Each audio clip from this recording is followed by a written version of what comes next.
20대 대통령 선거에 나선 주요 후보가 4명 있습니다. 더불어민주당 이재명 후보, 국민의힘 윤석열 후보, 정의당 심상정 후보, 국민의당 안철수 후보.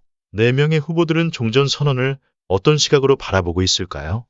오늘은 대선 주자들이 바라본 종전 선언과 우크라이나와 러시아 분쟁을 잠시 이야기하겠습니다.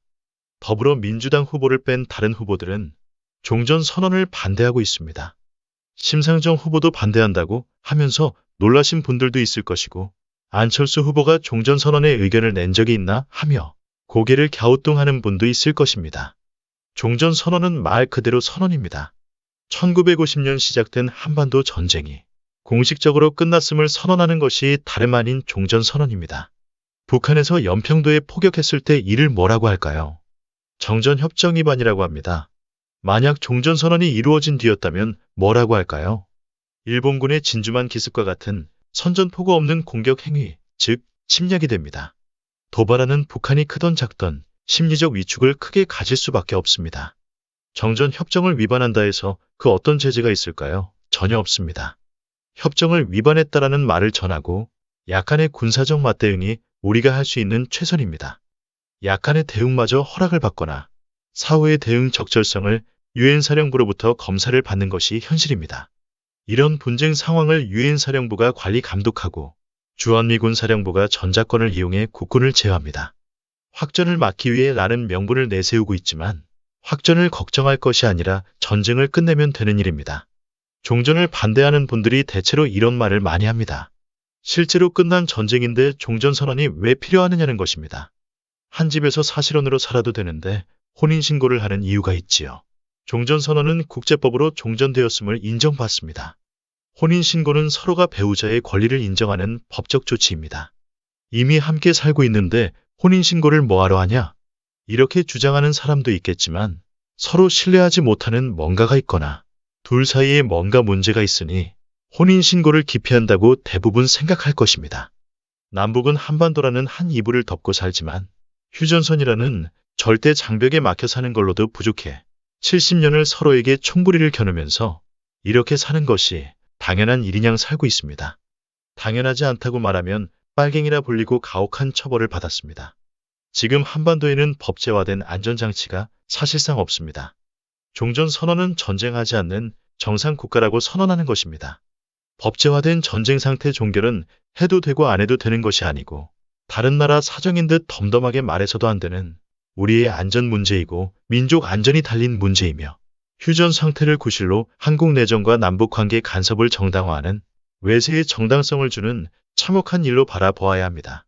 20대 대선에 출마한 후보들의 종전 선언에 대한 의견을 살펴보겠습니다. 마침 중앙일보가 정리한 자료가 있습니다.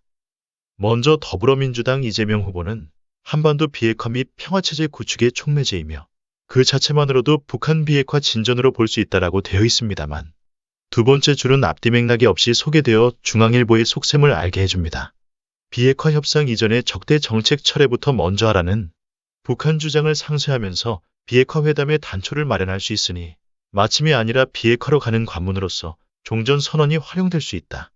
전쟁이 사실상 끝났다고 하더라도 법제화를 통한 규정은 반드시 필요하다. 이것이 문재인 정부와 이재명 후보가 주장하고 있는 종전 선언입니다. 그리고 2016년과 2017년에 미국과 일본은 북한 침략 계획을 세웠었습니다. 자신이 한반도 전쟁을 막았다며 트럼프가 여러 차례 떠든 것이 과장이 아닙니다. 미국과 일본이 전쟁을 준비하면서 한반도 통일 이런 것은 아예 거론되지도 않았습니다.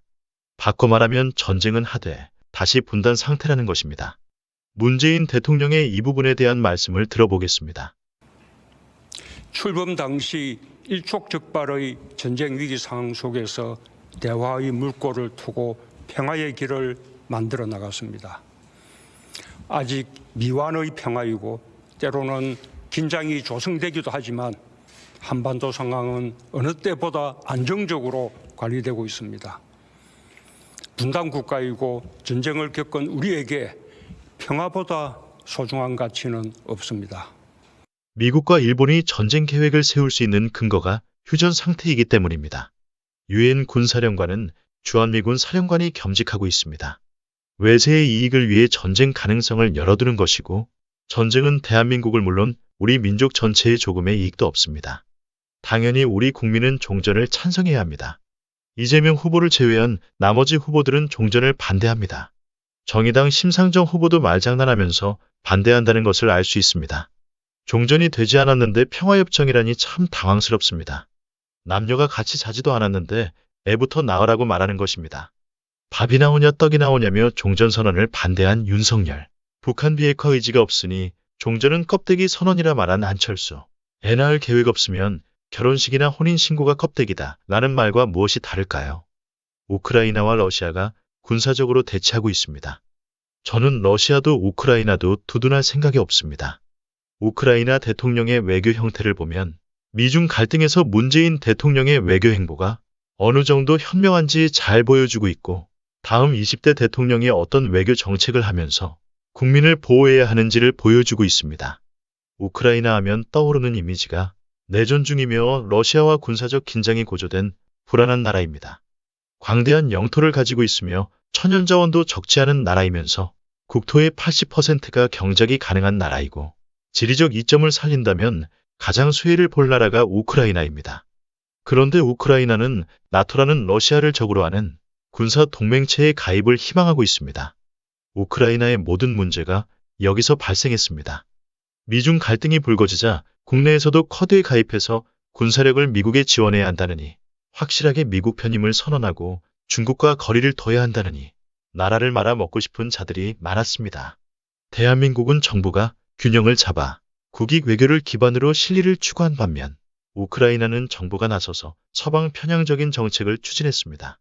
최근에는 서방의 군대가 우크라이나로 들어와서 러시아와 한판 해주길 간절히 바라고 있습니다. 러시아가 침공할지 모르니 우크라이나가 그러는 것 아니냐고 반문하실 것입니다. 틀린 지적은 아니지만 한번 살펴보겠습니다. 크림 반도도 그렇고 현재까지 러시아가 문제를 지적하는 것은 한 가지뿐입니다.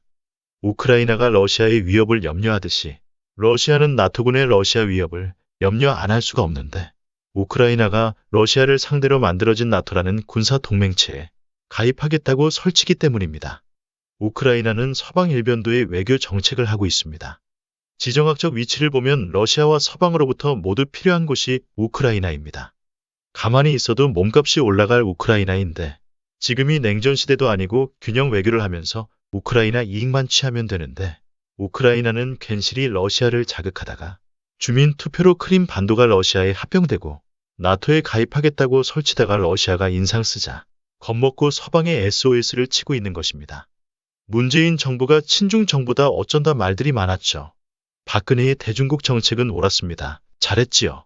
미중 간의 적당한 지점을 찾지 못한 외교적 무능력이 결국 문제였지만 무능력이라기보다 대한민국이라는 자긍심 자체가 없으니 미국에 휘둘린 것이지만 아무튼 사드 문제가 불거지기 전까지 역대 어느 정부보다 중국과 사이가 좋았습니다. 외교는 가면을 쓰고 상대가 인상 쓰지 않도록 말도 가려야 할 만큼 신뢰를 얻기도 어렵고 상대에게 양보를 얻기도 어렵습니다. 사드 설치 문제는 중국의 막판까지 거짓말을 했다는 것입니다. 북한과 전쟁을 준비하면서 북한 미사일로부터 한국 국민이 아닌 주한미군과 일본을 보호하려고 대통령이 탄핵된 그런 상황에서 설치한 것이 다름 아닌 사드입니다. 국군은 사드 운영에 조금도 관여하지 못합니다. 이런 사드를 허락하면서 대한민국은 경제 군사 외교에서 이익은커녕 모든 부분에서 손실을 보았습니다. 한국 국방부에서 공식적으로 사드 설치를 발표하자 2016년 하반기부터 사드 보복을 당했고 경제지표는 내리막으로 돌아섰습니다. 탄핵 정국이 되었고 문재인 정부가 들어섰습니다. 수출과 수입, 무역흑자에서 모두 1위인 중국과 단교할 생각이 아니라면 관계 개선은 반드시 필요했습니다. 우리 기업의 중국 투자도 너무 많았고 진출 기업도 너무 많았습니다. 미국이나 일본에 비하면 적지만 세계에서 13번째로 투자액이 많았습니다.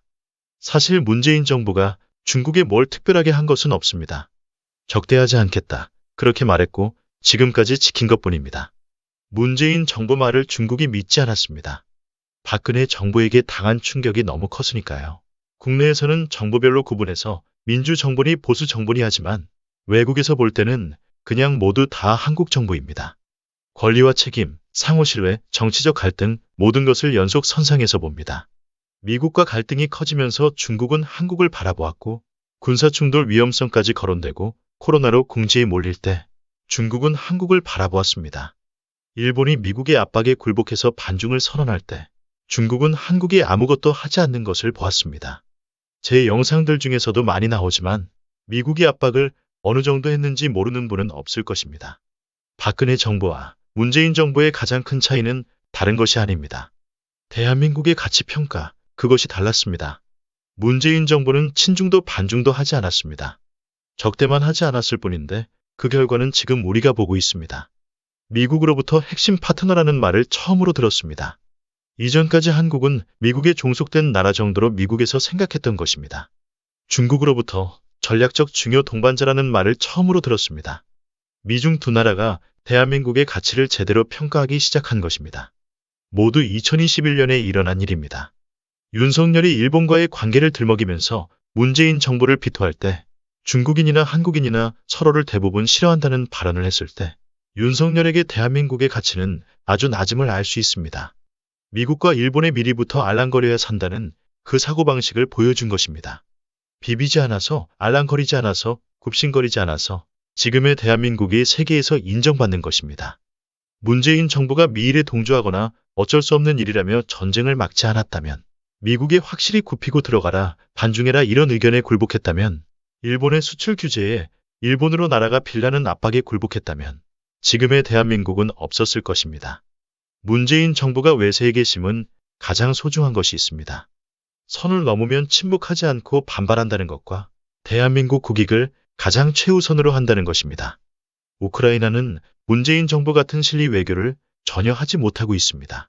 서방 세계가 내색은 안 하지만 우크라이나의 나토 가입 희망을 사실 좋아하지도 않습니다. 골치 아픈 존재, 그 이상 이하도 아닌 것이 나토 가입을 희망하는 우크라이나입니다. 존재 목적은 러시아를 견제하는 것입니다.